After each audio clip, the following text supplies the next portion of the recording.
Buenas tardes, profesora. Nosotros hoy día vamos a hacer una ponencia con respecto a un cuento de Silvino Campo. La primera en comenzar va a ser mi compañera Alisa. Eh, bueno, yo hablaré sobre el texto llamado La calle Sarandi de Silvino Campo, y la segunda obra de carácter teórico, Una habitación propia de Virginia Woolf, y cómo éstas se relacionan entre sí acerca de la cultura a lo largo de las épocas, con el tema central de la obra de Silvina, el cual se infiere que la protagonista fue víctima de violación sexual. Bueno, voy a leer esta cita. Eh, El cuento trata sobre una chica un poco temerosa de ser mujer, quien vive con sus hermanas, sobrino y madre, pero de a poco se va dando cuenta que éstas se van yendo. Algunas se casan y otras se pierden por los bosques, y al volver llegan con múltiples moretones. Se esclaviza cuidándolas. En el texto se menciona a un hombre constantemente acechándola siempre que pasaba por esa calle. Pasaba con lentitud, con miedo a acelerar el paso, comprendiendo de tal forma que siempre existirá alguien acechándonos, en diferentes lugares u ocasiones, solo por el hecho de ser mujer. Bueno, el texto habla de una chica, no se menciona la edad ni el nombre, pero que vive como en un ambiente pobre, con mínima atención, ya que se entrega todo por sus hermanas y familia. Bueno, y siempre al pasar por la calle Sarandi, va con lentitud, ya que en una de las casas de aquella calle hay un hombre siempre acechándola con un cuchillo al asomarse. Ella con el temor, al ver esto, siempre pasa apaciguadamente. Y un día se da cuenta que ha vivido en una burbuja por mucho tiempo a causa de una violación que se, que se, que surge del texto. Lo podemos contrastar a lo largo de las décadas acerca de cómo las mujeres hemos sido eh, sumisas, silenciadas por el patriarcado, eh, siempre al borde del colapso, por así decir, a la sombra del hombre, creyendo que una no vale nada y que el hombre lo vale todo. Eh, a la otra diapositiva vemos una cita de Virginia Woolf, que ya estaba muy adelantada a su tiempo, es una autora contemporánea, eh, que creía fielmente que las mujeres podíamos hacer cualquier cosa que nos propongamos. Creía que no por ser mujer no íbamos a hacer las mismas cosas que los hombres. Bueno, aquí dice la cita. Una debía someterse a las convenciones sociales y apartarse de lo que se suele llamar el mundo. Eh, También vemos asociada esta autora con literatura feminista. Ella siempre se daba el tiempo de leer y darse cuenta de cuánta literatura escrita por mujeres existían.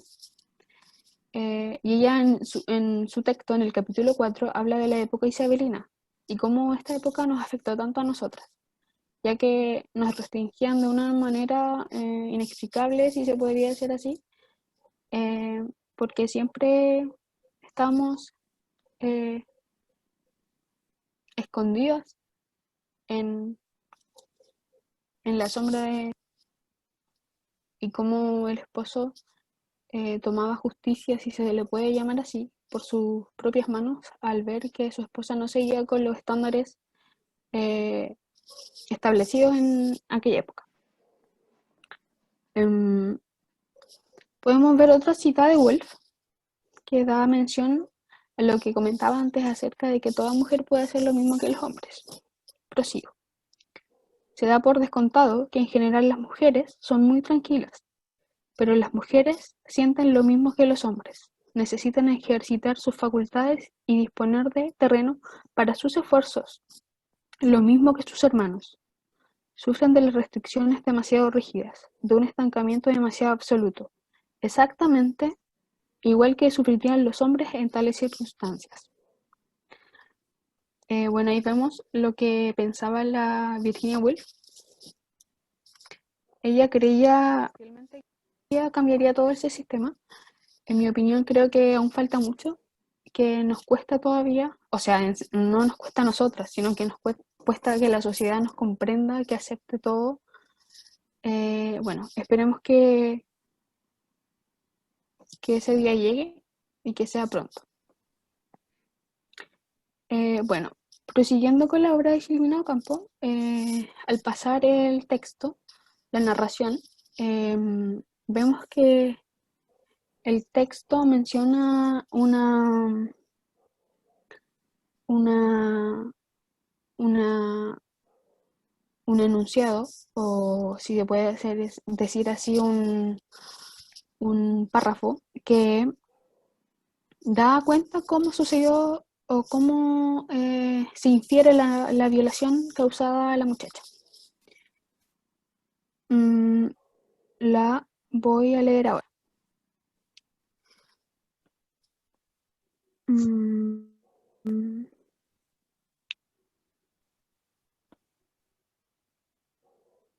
Ahora la voy a leer. Una tarde más oscura y más centrada en invierno que las otras, el hombre ya no estaba en el camino. De una de las ventanas surgió una voz enmascarada por la distancia, persiguiéndome. No me di vuelta, pero sentí que alguien me corría y que me agarraban del cuello, dirigiendo mis pasos inmóviles dentro de una casa envuelta en humo y telarañas grises. Había una cama de fierro en medio del cuarto y un despertador que marcaba las 5:30. No quise ver más nada y me encerré en el cuartito oscuro de mis dos manos hasta que llamó el despertador. Bueno, aquí vemos, inferimos que la protagonista sufrió abuso sexual, violación, y la obra de Ocampo, ya finalizando, nos damos cuenta que ha pasado un largo tiempo en que la protagonista trata de borrar el tiempo en su memoria, en su realidad, ya que, como antes dicho, ella vivía con su sobrino, que después cuando pasó todo, se dio cuenta que su sobrino tenía 16 años y, y vemos que han pasado los años y que la protagonista no se da cuenta de lo sucedido, o quizás su mente trató de borrar algunos episodios porque eh, ni siquiera se acuerda de lo que del tiempo transcurrido, de lo que ha sucedido en su vida, se inunda en un terrible vacío, si se lo puede llamar así, en donde cae como en depresión. Se somete a una vida doméstica, a lavar, a planchar, para así surgir y sobrevivir, en verdad. Esta obra trata de cómo las mujeres sufren de múltiples formas a causa de una violación. Algunas personas borran estos episodios y otras no, otras caen en un vacío que es muy difícil sobrellevar y convivir con esto. Ocampo trata de reflejar en su obra su historia y comentar acerca de otras mujeres que le hayan ocurrido esto.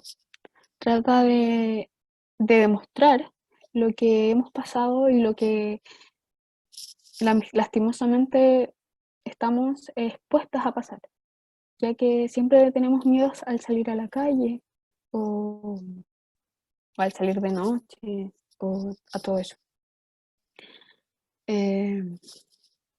Y a modo de conclusión, podemos inferir que siempre será necesario leer dos textos, los dos textos, así como Una habitación propia y La calle es grande, ya que nos demuestra todo lo que hemos sufrido, lo que hemos pasado a lo largo de los años, de las épocas, de los siglos, y cómo se contrasta con el presente que aún seguimos viviendo esto. La obra de Silvino Campo vemos reflejado el dolor causado a esta joven. Y da mucha angustia pensar que hay miles de jóvenes pasando por lo mismo. Y vemos todo este sistema manipulado por los hombres que está muy difícil de acabar. Y cómo la justicia se tapa los ojos y hacen oídos sordos a todo lo mencionado, todos los abusos, a todo. Espero firmemente y fielmente que algún día haya una justicia de verdad en este mundo mundano y que las mujeres seamos vistas como lo somos, valiosas, diosas y todo lo que contenga valor mágico y único. Eso sería mi presentación. Espero le haya gustado, profesora. Seguimos con la presentación de la Rocío. Sí, acá estoy. Bueno, yo les voy a hablar sobre La boda, el cuento de Silvina Ocampo, y también lo asocié con Judith Butler, el género en disputa. Bueno, la protagonista de la historia ha sido forzada a un casamiento sin presentar ningún tipo de relación o amor hacia este personaje masculino. Y cuando se presenta el día de la boda, el día es un día cualquiera para ella. Pero tras irse a un sanatorio, por motivos que se desconoce, regresa y se encuentra con la infidelidad de su esposo. Pero sin embargo, esta lo perdona. Bueno, mi hipótesis más que nada es la cosificación de la mujer ha sido un símbolo permanente de feminidad en la literatura y en la heterosexualización de los géneros en la narrativa. Aquí les voy a leer una cita de Judith Butler. Dice: la heterosexualización del deseo exige e instaura la producción de oposiciones discretas, asimétricas, entre femenino y masculino, entendidos estos dos conceptos como atributos que designan a un hombre y a una mujer. Bueno, en el cuento, como ya les había comentado, también se logra evidenciar rasgos de este comportamiento, como una mujer debe ser, la delicadeza, el matrimonio por sobre todas las cosas, y que la mujer respete al marido para así ser feliz. Y también logramos comprender que el personaje, a pesar de que fue forzada a un casamiento, ella en ningún momento se opone a esta boda. Desea cumplir ese rol femenino porque después se va al sanatorio y se entera de que el hombre la engañó, pero aún así lo perdona. Y aquí les leo la cita del cuento que dice: Armando y yo nos casamos sin que yo lo deseara ni tratara de evitarlo. No me agradaba Armando, aunque tuviera buen porte, ojos grandes, tez morena y energía para el trabajo. Parecía más que no lo fuera, siempre sucio. Y seguimos. Bueno, lo que yo saqué de aquí es que también estaba marcado el estereotipo que querían del hombre que quería vender. Un hombre con tez morena y grande, un rol de género. Y después también lo vuelve a mencionar: los hombres tienen que ser peludos para ser hombres, decía Carmen. Y Carmen era la tía de la personaje principal. Entonces vemos que también ella estaba influenciada por este estereotipo, pues. Por algo la habían casado igual, aunque ella no quisiera. Siguiendo. Bueno, leer la boda igual es situarse en la realidad de muchas mujeres. Yo creo que a todas nuestras abuelas les pasó quizás, o a más de alguna persona en nuestra familia le ha pasado esto que ha vivido en una familia así. Judith Butler igual lo menciona, que ella incluso cuando hizo su declaración pública de homosexualidad, igual como que fue encasillada en esto. Y bueno, después menciono la violencia que han impuesto estas normas, tanto en nuestra cotidianidad, y cómo nosotros entendemos por qué somos cosificadas, por qué la mujer, por qué se crea esta violencia. Incluso se crean disputas entre el mismo género de la mujer, porque dice ella que si la vuelve a ver con la otra mujer, como que se va a matar o va a matar a la otra mujer o se va a suicidar. Entonces ahí existe una rivalidad igual que crea las mismas heteronormas.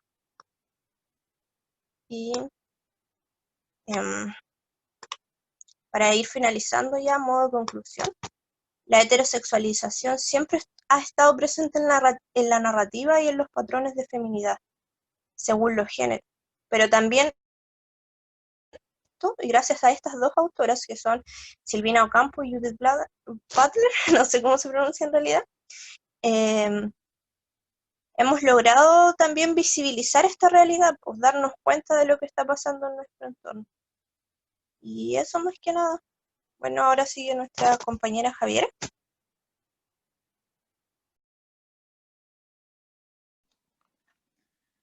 Sí, yo ahora voy a hacer una interpretación y un análisis del vestido de terciopelo de Silvina Ocampo.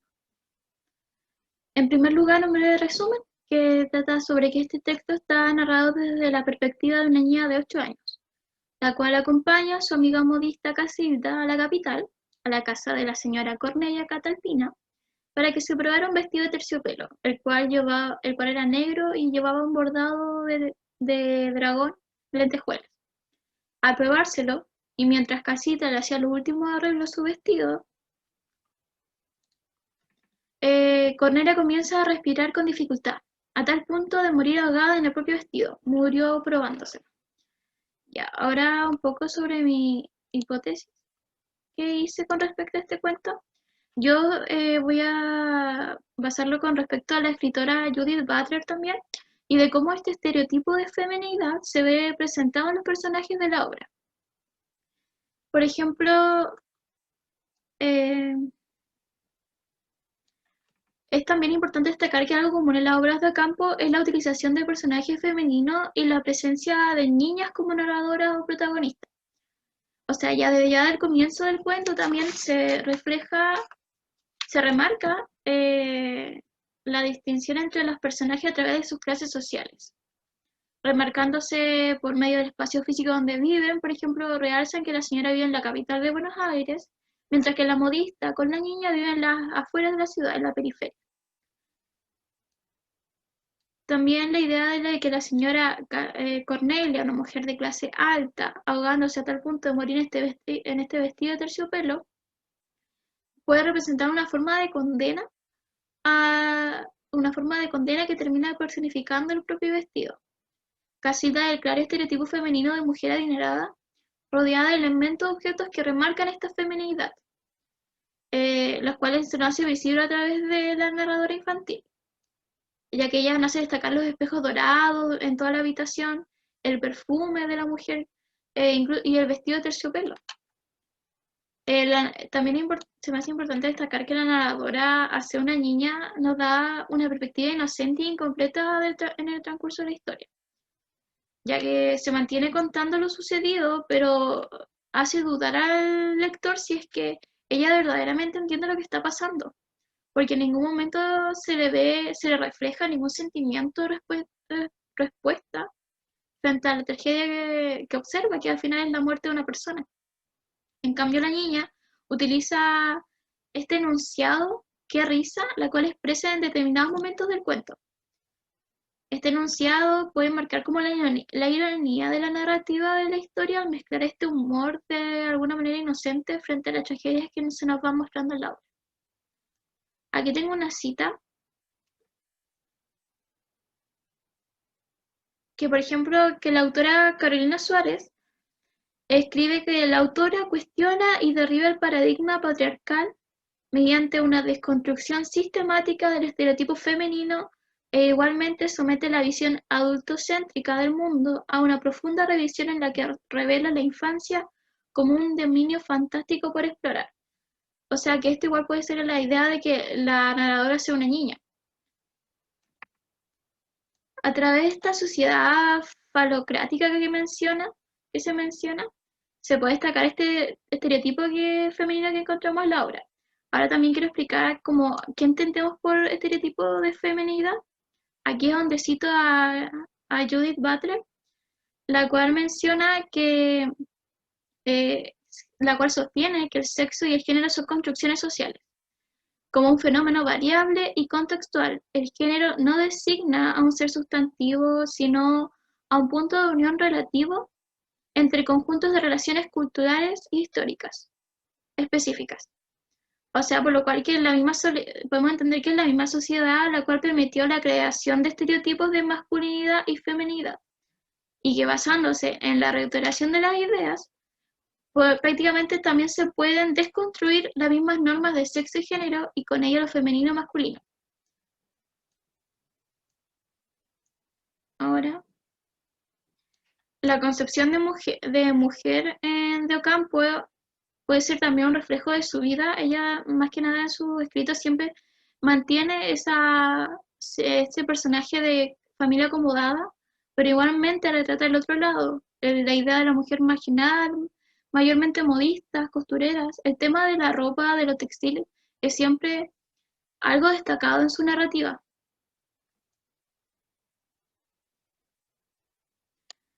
Para ir también finalizando, es clave remarcar el carácter superficial del cuento, el cual se entrelaza con la crítica de la sociedad artificial y estereotipada de la época. Todo esto a raíz del mundo redactado por hombres, ya que desde ahí nacen los prejuicios y estereotipos de todas las mujeres. O sea, pese a que en este cuento todas las personas que son mujeres se puede ver y se puede uno identificar como mujeres en un mundo de hombres. También se ve la idea de que la forma en que se percibe la mujer ante el mundo. Por ejemplo, el cuento basa las relaciones de los personajes en un pedazo de tela.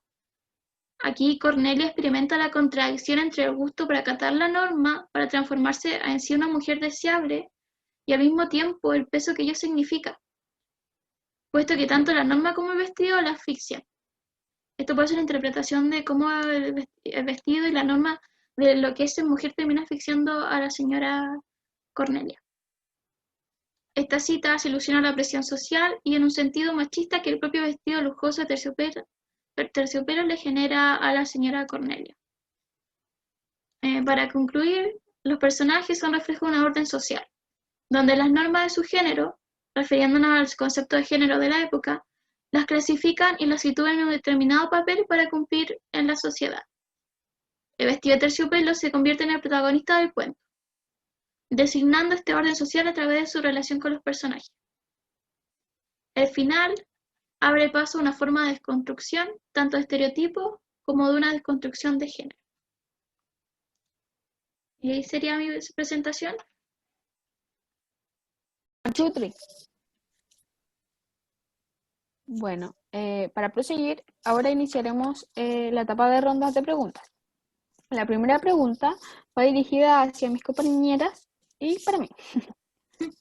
Bueno, ¿qué temas del cuento crees que puedes tratar con tus futuros estudiantes? O sea, a mí personalmente, como me tocó el vestido de terciopelo, creo que hay varios temas que se pueden tratar, tanto como el feminismo actual, como el tema de la estereotipación de la mujer, el tema de las clases sociales también. Creo que pueden haber temas que son pertinentes para los estudiantes y eso. Rocío. Yo creo que en el mío se pueden tratar los roles tanto como de mujer como de hombre, como visibilizar, o sea, hacer como opiniones entre los estudiantes de por qué creen que se marcan tanto estos roles entre la mujer y el hombre como deben de ser. Más que nada eso, igual creo que hay otros temas porque como el matrimonio o el por qué las familias se guían tanto por estos estereotipos de familia. ¿Y eso? Yo personalmente en mi cuento creo que se podría tratar el tema de la violación, el abuso, todas las enfermedades mentales, eh, la pérdida de identidad ocasionada por diferentes factores en sí, por ejemplo, de la sociedad, cómo está impuesta la sociedad para uno, cómo le afecta a la sociedad para uno y cómo ésta se transforma en un monstruo que quizás es difícil de afrontar y de poder salir adelante. Yo creo que los alumnos necesitan tener como una idea y saber la magnitud de los problemas que vemos diariamente en nuestra sociedad y que muchas veces están ocultos y escondidos. Sí, personalmente encuentro que hay varios cuentos de la autora que se pueden trabajar perfectamente en el colegio para tratar y visibilizar temas contingentes que a pesar de la época en lo haya escrito siguen siendo contingentes hoy en día. Además, También, sí, pues sí. además igual, Rocío, tu cuento de la boda me pareció como interesante también el tema del final. ¿Tú por qué crees que la mujer al final perdona al hombre? O sea, ¿qué Mm, constructos sociales podrían haber, no sé, influenciado esa decisión? yo creo que más que nada que lo perdona porque está bajo, bueno, al principio sabemos que fue casada forzadamente, así, como que ella no presentaba una apatía por el hombre, pero aún así se casó. Entonces, como mantener la imagen del matrimonio. Yo creo que más que nada lo perdonó por eso. Y Por por mi aparentar o no. claro, por aparentar también que tenían un matrimonio feliz y por la imagen que se vende de la mujer, de esa feminidad que tiene que tener la mujer, una esposa buena, que siempre lo perdona. Y aparte de eso, eh, un hombre que aparte tiene errores, pero se le puede perdonar esos errores. A eso yo creo que más que nada por eso lo perdono. Y ahora yo quería hacerle una pregunta a Javier. Amiga, compañera, creo que no se te escucha. ¿A mí? ¿Sí? Creo que te apaste el micrófono. Ahí sí. Ahí creo que sí o no. Sí, Ahí sí. ya. Bueno, eso es lo que les dije. Más que nada que como la feminidad de la mujer que quieren vender, que la autora Silvina Ocampo quiere visibilizar en realidad cómo son vistas las mujeres dentro de un matrimonio y cómo quieren vender la imagen del hombre también, porque a pesar de todo siempre le van a perdonar todo. Ujú. Y eso, quería hacerle una pregunta a Javiera, pero creo que no se escuchó. ¿Ahora sí? ¿Sí, ahora Sí, sí? ahora sí. Ya. ¿Por qué crees que la autora utiliza esta mezcla de humor y tragedia en el cuento? Ah, lo que mencioné es porque, como dije, la parte de humor viene de la niña que menciona como a cada rato qué risa, como que todo le da risa. Como que esa es su, su perspectiva en el texto. Pero tenemos que tener en cuenta que al final una persona muere ahí.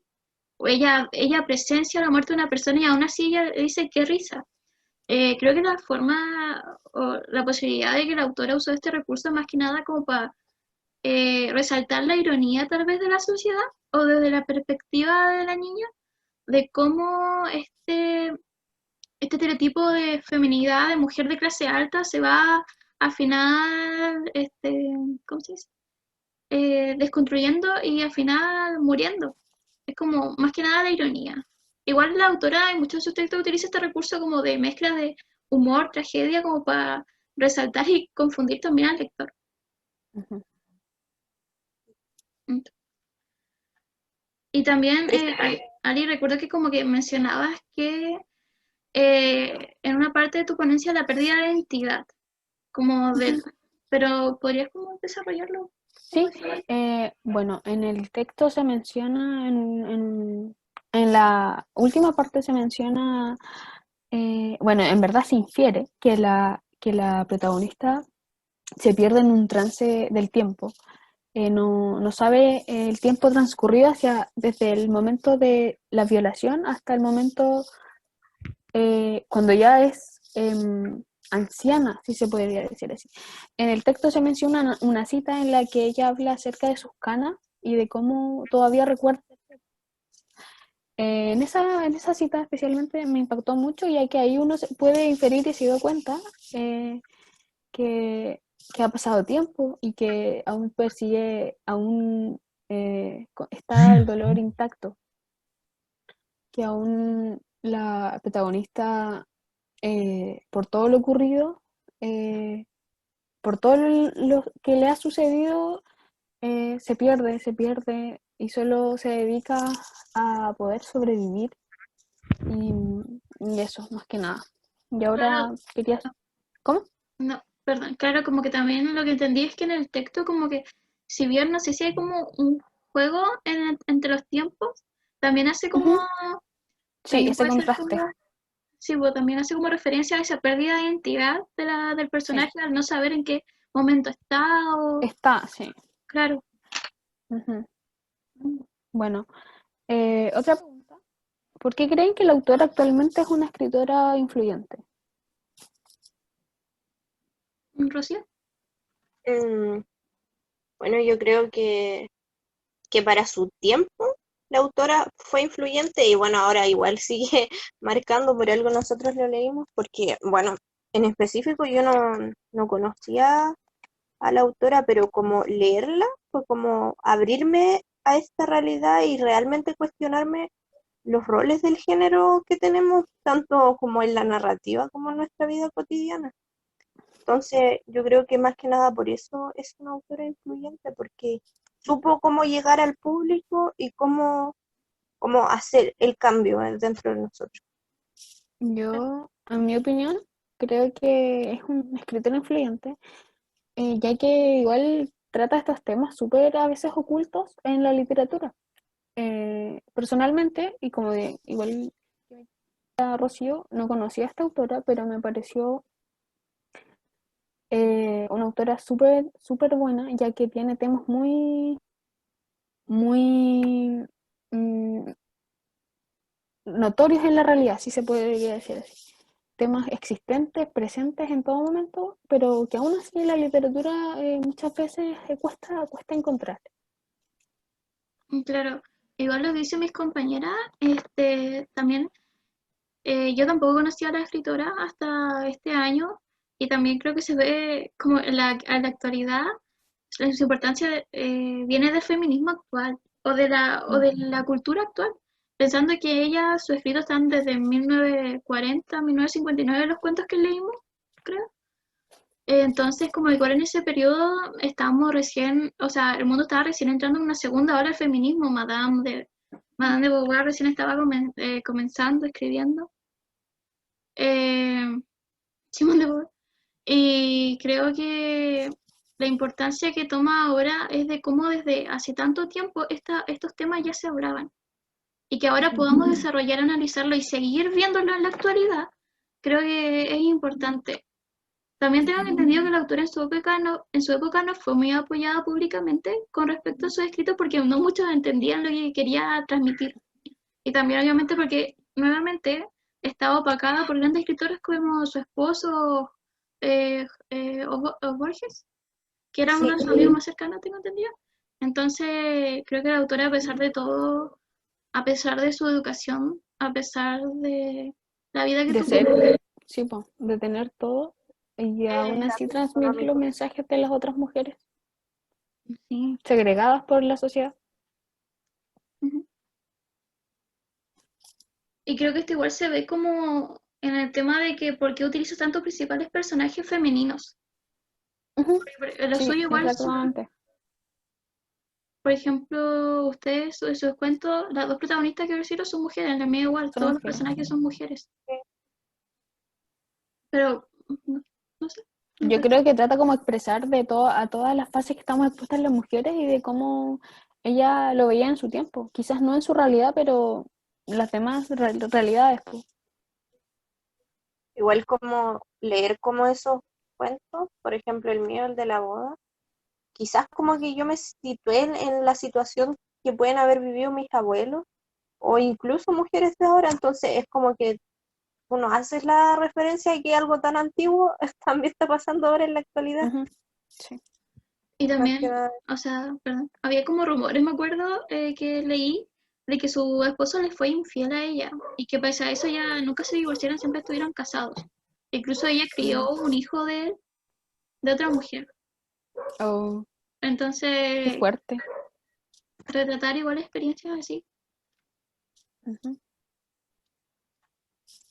Bueno, igual quería hacer la última relación, que me parecía interesante lo que hizo Allison, que fue relacionar el cuarto oscuro que menciona Ocampo, que es como un cuarto oscuro donde violan a la niña, como que ese es el elemento presente de la violación, y relacionarlo con Wolf, que tiene como el cuarto propio, que es como toda la luz, como todo lo bello de la mujer. Me pareció como interesante relacionar cómo son como los polos opuestos en realidad de la narrativa. Y eso más que nada. Quería mencionarlo también. Claro que justo con el acto trágico suceda en un acto oscuro, en un cuarto oscuro. Y yo creo que ya para ir finalizando, creo que es importante destacar que, por ejemplo, nuestros tres cuentos en sí, aunque sean la misma escritora, abarcan temas diferentes. Uno es la violación, otro es el matrimonio, el mío es una muerte, que son sucesos, ¿no? Sucesos fuertes y que aún así la escritora eh, sepa narrarlo de una Enlazarlo. manera interesante también. Ujú. Y Igual que, yo creo que trata de visibilizar a lo que estamos expuestos claro, y que también. igual podamos analizarlo desde perspectivas como la Judith Butler, que es como años después, de la Virginia Woolf, que es muchos años antes, de época Siglos. diferente y que aún así se pueda seguir relacionando estos temas. Ujú, sí. Claro. Esperemos que le haya gustado, profesora, esta, Esta esta mesa de ponencia. discusión Ujú. y con esto ya nos despedimos. Muchas gracias. Muchas gracias.